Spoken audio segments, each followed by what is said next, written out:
মুর্শিদাবাদে social Democratic party of ইন্ডিয়ার মিছিলে দুষ্কৃতী হামলা। দমকলের গড়াইমারি স্বাস্থ্যকেন্দ্রের বেহাল অবস্থা নিয়ে সরব হন এসডিপিআই।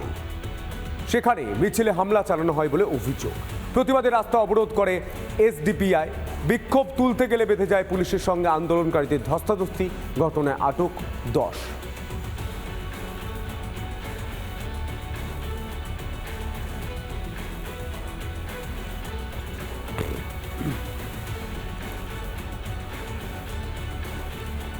জাগুলিয়া এলাকায় মুন্ডহীন দেহ উদ্ধারের ঘটনায় 3 দিন পার, এখনো জানা যায়নি মৃতের পরিচয়।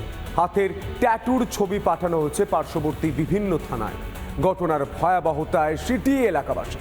দ্রুত খুনিদের গ্রেপ্তার করুক পুলিশ, চাইছে স্থানীয়রা। এখনো পর্যন্ত সেই গলাকাটার দেহর মুন্ডু অর্থাৎ গোটা মাথা এখনো পর্যন্ত খুঁজে পায়নি তদন্তকারী কর্তারা। তারা বিভিন্ন প্রান্তে খুঁজেছেন।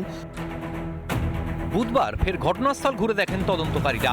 পুলিশের হাতে উঠে এসেছে একাধিক তথ্য। ধারালো অস্ত্রের কোপে আলাদা ধরমুণ্ড। কসাইরা মূলত এই অস্ত্র ব্যবহার করে। তেমনই কোনো অস্ত্র ব্যবহারের সম্ভাবনা। রাতে মদের আসর বসে জমিতে, সেখানেই খুন করা হয় ওই যুবককে। মৃতের পরিচয় লোপাটেই এই নৃশংসতা। মৃত ব্যক্তির হাতের ট্যাটু দেখেই তদন্ত এগিয়ে নিয়ে যেতে চাইছে বারাসাত জেলা পুলিশ। ইতিমধ্যেই ট্যাটুর ছবি পাঠানো হয়েছে সমস্ত থানায়। পুলিশের বিশেষ টিম তারা তল্লাশি চালিয়েছেন। পুলিশ কুকুর দিয়ে তল্লাশি চালানো হয়। চাষের যে জমি, মাঠের বিভিন্ন প্রান্তে যেখানে চাষযোগ্য, যেখানে বা চাষাবাদ হয়, প্রত্যেকটি ক্ষেতের মধ্যে গিয়ে পুলিশ তারা আলাদা আলাদাভাবে তল্লাশি করেছেন। লোকালয়ের মধ্যে এ ধরনের হাড়হিম করা খুনের ঘটনায় ভয়ে সিটিয়ে রয়েছেন স্থানীয়রা। আমার শালার মোবাইলে দেখলাম, আরে বাপরে বাপরে, দেখে আমার ভয় লাগছে যে অবস্থা। এই তো এই আশপাশে কোথায় ফেলেছে নাকি কি জানি, কিন্তু পাওয়া তো মুশকিল ব্যাপার। এলাকাবাসীর অনুমান, মৃতের মুন্ড নিয়ে চম্পট দিয়েছে খুনিরা। বলতে বলে আশেপাশে ফেলেনি, ওরা অন্য কোথাও নিয়ে ফেলে। প্রশাসনকে দেখতে পেয়েছেন সকাল থেকে এই আশপাশে? না, আজকে সকালে তো দেখিনি কেউ। পুলিশ এসেছিল আজকে? না, আজকে দেখিনি। যে এই ব্যক্তি কে, তার পরিচয় কি, বা কি কারণেই বা তাকে এইভাবে নৃশংসভাবে খুন করা হলো, গোটা বিষয়টা তদন্ত সাপেক্ষে। উত্তর 24 পরগনা থেকে টিটপ বিশ্বাস, রিপাবলিক বাংলা।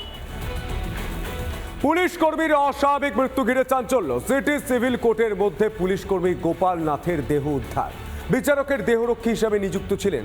নিজের সার্ভিস রিভলভার দিয়ে গুলি করে আত্মঘাতী বলে প্রাথমিক অনুমান। দেখুন।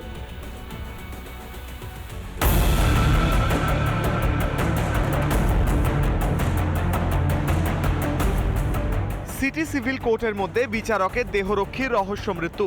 রক্তাক্ত অবস্থায় চেয়ারে উদ্ধার পুলিশের দেহ। সিটি সিভিল কোর্ট, সেই কোর্টের ভিতরে একটি দেহ মেলে, মাথায় গুলি পাওয়া গিয়েছে, রক্তাক্ত অবস্থা, এবং তার সঙ্গে রিভলভার উদ্ধার করেছে। এই মুহূর্তে আমি দেখতে পাচ্ছি গোয়েন্দা বিভাগ লালবাজারে তারা এসছে, ফরেন্সিক ডিপার্টমেন্ট এসছে। সকালবেলা আমরা দেখলাম স্নিফার ডগ এসে গোটা জায়গাটিকে এই মুহূর্তে খতিয়ে দেখা হচ্ছে। যার মৃত্যু হয়েছে তার নাম গোপাল নাথ, বিচারপতি দেহরক্ষী বলে জানা যাচ্ছে। 8 নম্বর বেঞ্চের যিনি জাজ, তারই রক্ষী হিসেবে ছিলেন এই গোপাল নাথ। খবর পেয়ে ঘটনাস্থলে বিশাল পুলিশ বাহিনী আনা হয়, ডগ স্কোয়াডও। পুলিশ সূত্রে খবর, সকাল 7টা নাগাদ গুলি চলার শব্দ শোনা যায়। যে আদৌ সুসাইড করেছে না মার্ডার হয়েছে সেটা নিয়ে ধোঁয়াশা। মানে আপনি ভাবুন, একটা পশ এরিয়াতে কত লোক আসা যাওয়া করে, সেখানে যদি এই ঘটনা ঘটে, মানে আমরা কোথায় বাস করছি? টেনশনে পড়ে গেছি আমরা, আমাদের কি হবে? তো যে কোনো মুহূর্তে এসে তো আমাদেরকে মেরে দিয়ে চলে যেতে পারে। মৃত পুলিশ কর্মী গোপাল নাথ মালদার ইংরেজ বাজারের বাসিন্দা। কলকাতা পুলিশে চাকরি পাওয়ার পর 2017 সালে বাড়ি বিক্রি করে মা ও স্ত্রীকে নিয়ে কলকাতায় চলে আসেন। গোপালের ছিল, আমরা কিনে নিয়েছি। কত বছর আগে? 17 সালে। ছেলেটা ভালো ছিল তো। মাস 2 আগে আমার সাথে ফোনে যাওয়াই করে মা, তো ফোনে আমার সাথে গল্প করলো, ভালোই। কোনো আমি জিজ্ঞেস করলাম গোপাল কেমন হচ্ছে, ভালো আছে, ওর ছেলে মেয়ে কেমন হচ্ছে, ভালো আছে। হ্যাঁ, ভালো ব্যবহার করছে, খারাপ তো লাগছেই শুনে। নিজের সার্ভিস রিভলভার দিয়ে গুলি করে আত্মঘাতী বলে প্রাথমিক অনুমান পুলিশের।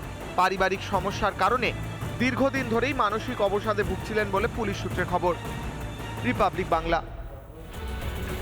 ফের আসানসোল খনি এলাকায় বিস্ফোরণের জের বাড়িঘরের নিরাপত্তা চেয়ে ইসিএল এর গেটে বিক্ষোভ এলাকাবাসীর। নিরাপত্তা রক্ষীদের গাড়ি ভাঙচুরের অভিযোগ। এলাকায় টহল বিরাট পুলিশ বাহিনী। পুলিশি আশ্বাসে রণে ভঙ্গ দেন প্রতিবাদীরা। দেখুন। ঘেঁষা যেসব বস্তিগুলি রয়েছে, যেসব গ্রাম রয়েছে, সেই সব গ্রামের মানুষ বারবার অভিযোগ করছেন যে তারা ক্ষতিগ্রস্ত হচ্ছে কলিয়ারিতে কয়লা উৎপাদনের কাজে বিস্ফোরণের জেরে। দিন কয়েক আগেই এক অজ্ঞাত পরিচয় ব্যক্তির মৃতদেহ উদ্ধার ঘিরে উত্তেজনা ছড়িয়েছিল আসানসোল কলিয়ারি এলাকায়। এবার কয়লা খনিতে বিস্ফোরণের জেরে বাড়িঘরের নিরাপত্তা চেয়ে ইসিএল এর গেট আটকে বিক্ষোভ স্থানীয়দের।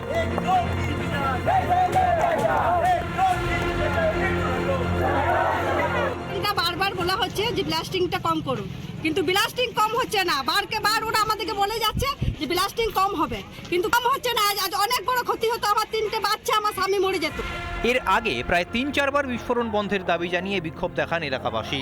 তারপরও কয়েক দফায় বিস্ফোরণে বাড়িঘর ভাঙে, আহত হন অনেকেই। এরপর খনি কর্তৃপক্ষের আশ্বাসে দীর্ঘদিন ধরে বন্ধ ছিল বিস্ফোরণ, কিন্তু ফের বিস্ফোরণ শুরু হতেই ধৈর্যের বাঁধ ভাঙে স্থানীয়দের। এরকম ঘটনা হবে না, আমাদের লোক ওইখানে গার্ড দেওয়া থাকবে, কোনো লোক নেই, প্লাস কোনো কাজ হয়নি। আর এই ঘটনাটা বলেছিল ম্যানেজার হবে না, কেন হচ্ছে বারবার? নিরাপত্তা রক্ষীদের আটকে রেখে বিক্ষোভ স্থানীয়দের, গাড়ি ভাঙচুর করা হয় বলেও অভিযোগ। सब दौड़ के हम लोग गाड़ी घेरने के लिए, हम लोग गाड़ी उधर घुमा लिया, यहीं पर भाटा में हम लोग घेर दिए। বিক্ষোভের খবর পেয়ে এলাকায় যায় রানীগঞ্জ থানার বিশাল পুলিশ বাহিনী। বেশ কিছুক্ষণ অবস্থান চলার পর পুলিশি আশ্বাসে বিক্ষোভ তুলে নেন এলাকাবাসী। যে খনিতে কয়লা উৎপাদনের কাজ হোক, কিন্তু খনি ঘেঁষা এলাকার মানুষদের পুনর্বাসন বা অন্যত্র সরিয়েই কয়লা উৎপাদনের কাজ করুক খনি কর্তৃপক্ষ। আসানসোল থেকে ব্রজ ব্যানার্জি, রিপাবলিক বাংলা। গোটা বাংলায় এখনো শিল্প কি? 60টা? হ্যাঁ, দুর্গাপুরের ব্যস্ত এলাকা দাদা। মামরা বাজারের দর্জি দোকানের আড়ালে রমরমিয়ে চলছে 60টার ঠেক। সোশ্যাল মিডিয়ায় সেই ছবি ভাইরাল হতে গা ঢাকা দেয় কারবারিরা। ঘটনায় পুলিশ প্রশাসনের ভূমিকা নিয়ে প্রশ্ন ক্ষুব্ধ ব্যবসায়ী থেকে প্রশ্ন এলাকাবাসী। দেখুন, বিগত কয়েক বছর ধরে চলছে, ঠিক আছে। এগুলো আমরা অনেকবার প্রতিবাদ করেছি, জানিয়েছি, পুলিশ প্রশাসনকে জানিয়েছি, স্থানীয় যারা অনেকেই আছে সমাজসেবী তাদের জানিয়েছি, কোনো লাভ হয়নি। পুলিশে আমরা অভিযোগ করলেই কিছুদিন বন্ধ রাখে, তারপর আবার পুনরায় চালু হয়ে যায়। এবং যারা করছে তারা বুক ফুলিয়ে বলছে ওই কিছুদিন বন্ধ থাকবে, তারা কিছু করতে পারবে না, আবার খুলবো। প্রচুর মানুষ সর্বশান্ত হয়েছে। আপনি খোঁজখবর নিয়ে দেখলে দেখবেন 1-2 হয়তো সুসাইডও করেছে। 500 মিটারের মধ্যে পুলিশ থানা, NTS, PS থানা রয়েছে। ওনাদের মদত ছাড়া হচ্ছে বলে আমার মনে হয় না। ওনাদেরকে জানালে ওনারা কোনো ব্যবস্থা নেয়নি, ঠিক আছে। এবং পুলিশের মদত আছে, পুলিশের মদত ছাড়া এই জিনিস হতে পারে না। খেলা তো হয় জানি, কিন্তু প্রতিবাদ করতে গেলে একটা ভয়ের ব্যাপার, সেই জন্য কি বলতে চাই না, সেটা বলতে পারবো না। আছে ভয়ের ব্যাপার আছে, ভয়ের ব্যাপার মানে আছে, বলতে পারবো না বেশি কিছু। আপনার তো নিজেই জানবেন এসব। মানে কোথাও কি মনে হচ্ছে, যেহেতু আপনি মহিলা বললে আপনার উপর একটা কোনো আঘাত আসতে পারে, বিপদ আসতে পারে? সেটা তো আছে। ভারত বাংলাদেশ সীমান্ত এলাকা থেকে এক অজ্ঞাত পরিচয়ের দেহ উদ্ধার। জলপাইগুড়ির বেরুবাড়ি এলাকা থেকে উদ্ধার হচ্ছে দেহ। চা বাগানে জল দিতে গিয়ে এক ব্যক্তির পচা গলা দেহ দেখতে পান।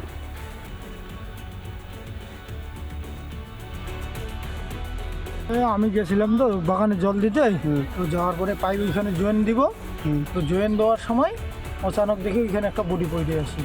বডিটা এখনো ইন্ডিয়ার লোকের কি বাংলাদেশের লোকের ওটা তো আমি জানি না। বয়স মোটামুটি 50 থেকে 55 এরকম হবে। পুলিশ আসছে, BSF আসছে, প্রথমে BSFকে ইনফরমেশন দেওয়া হইলো। হ্যাঁ, ভারতীয় লাশ সীমানা, মানে আমারই চা পাতা বাগানে, বাগানে জল দিচ্ছি, তো জল দেওয়ার সময় এরকম হবে।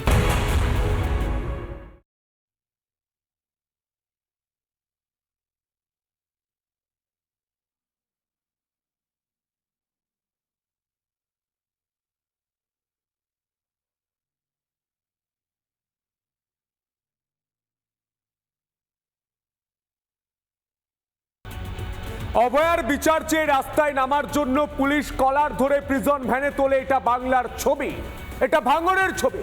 স্বাস্থ্য ভবন অভিযানের আগেই ভাঙড়ে উত্তেজনা, প্রতিবাদে চলে রাস্তা অবরোধ। পথ অবরোধ তুলতে গেলে শুরু হয় পুলিশ ও প্রতিবাদীদের ধস্তাধস্তি।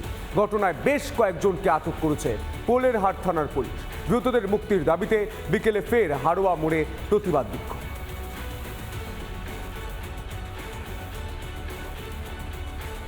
প্রশাসনের উদ্দেশ্যে একেবারে বার্তা, অবিলম্বে সেই সমস্ত সমাজকর্মীগুলোকে নিঃশর্তে মুক্তি দিতে হবে। যে সমস্ত গণতন্ত্র প্রেমী মানুষেরা ডিমান্ড নিয়ে, তাদের বৈধ ডিমান্ড নিয়ে আপনার স্বাস্থ্য ভবনের উদ্দেশ্যে রওনা হয়েছিল, তাদেরকে পথের মধ্যে যেভাবে আটকেছে, আমি মনে করি এটা সম্পূর্ণরূপে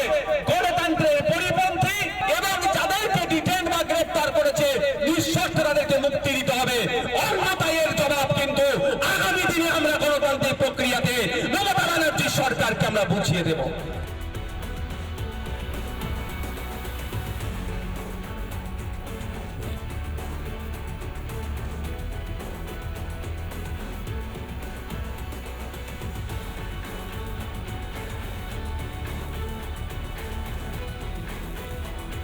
নানা ধরনের কন্টেন্ট দেখার জন্য লাইক করুন, শেয়ার করুন আমাদের ফেসবুক পেজ, সাবস্ক্রাইব করুন আমাদের ইউটিউব চ্যানেল। পাশাপাশি অন্যান্য ব্রেকিং নিউজের জন্য অবশ্যই চোখ রাখুন রিপাবলিক বাংলায়।